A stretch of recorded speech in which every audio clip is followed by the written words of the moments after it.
नमस्कार मित्रांनो, मी सखी.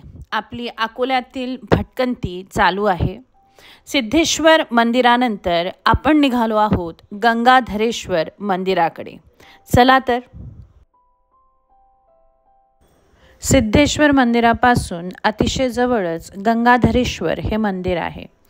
गंगाधरेश्वर मंदिर हे दाट लोकवस्तीत आहे. गंगाधरेश्वराकडे जाणारा रस्ता थोडासा छोटा आहे.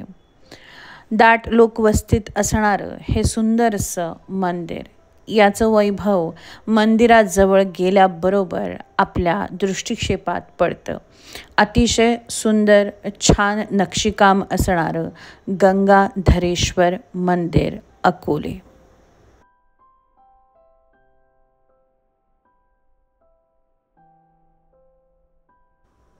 मंदिराला आत जाण्यासाठी 2 दरवाजे आहेत. सध्या समोरील दरवाजा बंद केलेला आहे, त्यामुळे प्रवेश जो आहे तो मागच्या दरवाजाने चालू आहे. आपण मागच्या दरवाजाने आतमध्ये प्रवेश केलेला आहे. मंदिराची रचना सर्व मंदिरांसारखीच आहे, जसे की गर्भगृह, अंतराळ आणि सभामंडप अशी रचना या मंदिराची सुद्धा आहे. अकोले शहराच्या मध्यवस्तीत कमानवेस परिसराजवळील श्री गंगाधरेश्वर मंदिर खूपच आकर्षक असून मंदिराचे बांधकाम दगडांच्या वैशिष्ट्यपूर्ण कलाकृतीतून साकारलेले आहे. इसवी सन 1782 याचे बांधकाम पूर्ण झाले. उत्तर हिंदुस्थानी ब्राह्मणी पद्धतीने मंदिराचे काम जयपूरच्या कारागिरांनी पूर्ण केले असून मुख्य मंदिराचे काम अतिशय रमणीय झालेले आहे. देवालयाची उंची 54 फूट असून लांबी 75 फूट व रुंदी 35 फूट आहे. मंदिराच्या प्रत्येक आतील व बाहेरील कानाकोपऱ्यात व भिंतींवर सुंदर रेखीव कोरीव काम केलेले आहे. कमलदल व इतर पाकळ्या व फुलांनी जिवंतपणा आणलेला आहे. शिखराच्या 3ही बाजूस असलेले ध्यानस्थ शिवाच्या मुद्रा मोहक आहेत.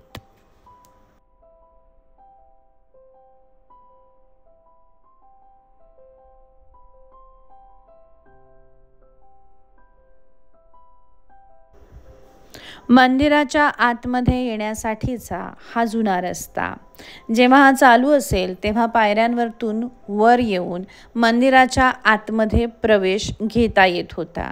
सध्या हा रस्ता, जुना रस्ता बंद आहे.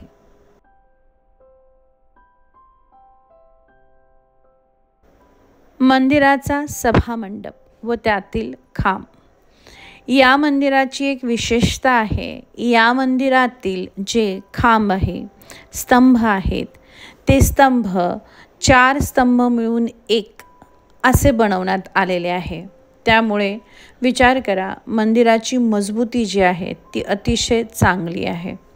4 खांब मिळून एक असे इथे 12 खांब जे आहेत ते आपल्याला बघायला मिळतात आणि या खांबांनी मंदिराचा भार अतिशय छान प्रकाराने पेलवलेला दिसतो.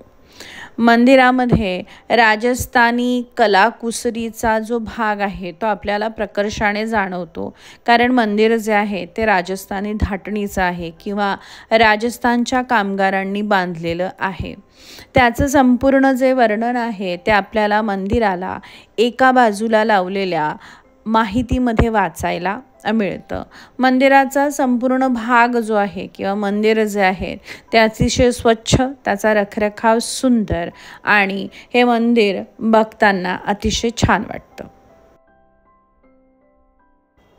आजूबाजूला बरीचशी दाट लोकवस्ती आहे, तरी मंदिर जे आहे ते त्याचं वेगळं पण टिकवतं आणि त्याच्या ज्या वाईब्स आहेत, पॉझिटिव्ह वाईब्स, त्या आपल्यापर्यंत पोहोचतात. नंदी मंडपापासून आतमध्ये गेल्यानंतर 2 पायऱ्या उतरून आपण मंदिराच्या आतमध्ये प्रवेश करतो.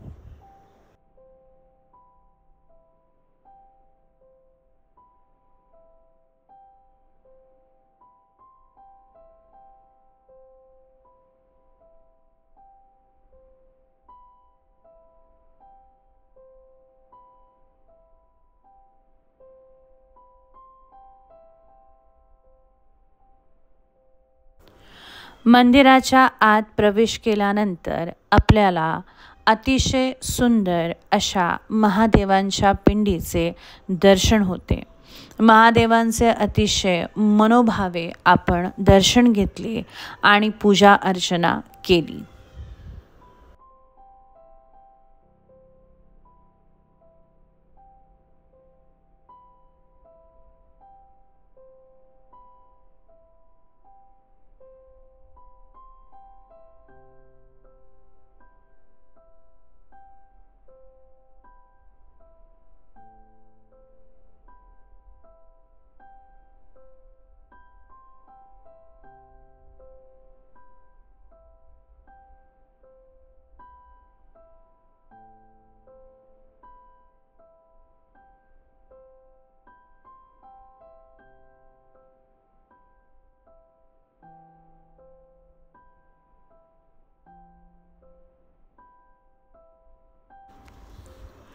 मंदिराच्या बांधकामासाठी वापरलेला दगड प्रवरेकडील टेकड्यांवरून गाड्यांवर वाहून आणण्यात आला आहे.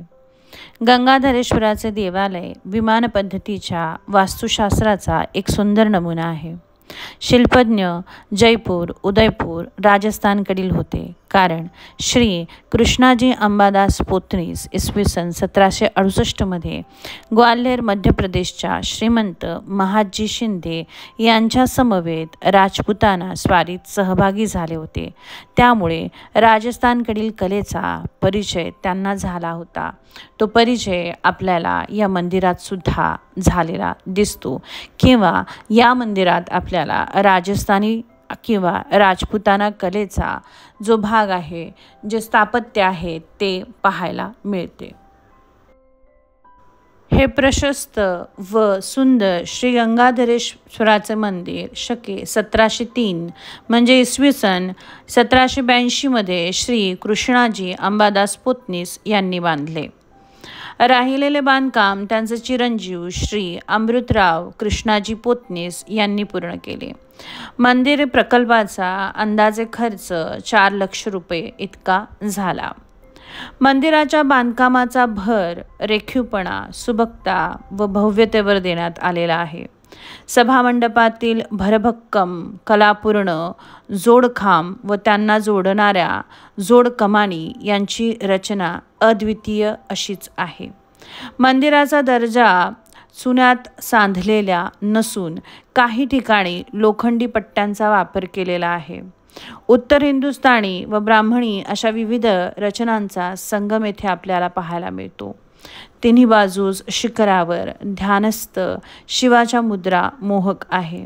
शिवाच्या मस्तकावर कोसळणाऱ्या गंगा लहरी दाखवण्यात आलेल्या आहेत. म्हणूनच या मंदिराचे नाव गंगाधरेश्वर. मित्रांनो, आपली अकोल्यातील भटकंती अजून संपलेली नाही आहे. अजून बरंचसं अकोलं आपण एक्सप्लोर करणारच आहोत. आपण आज गंगाधरेश्वराचं मंदिर जे आहे इथे थांबूया आणि पुन्हा एकदा भेटूया अकोल्यातील अजून एका अतिशय सुंदर आणि प्रसिद्ध अशा मंदिरात.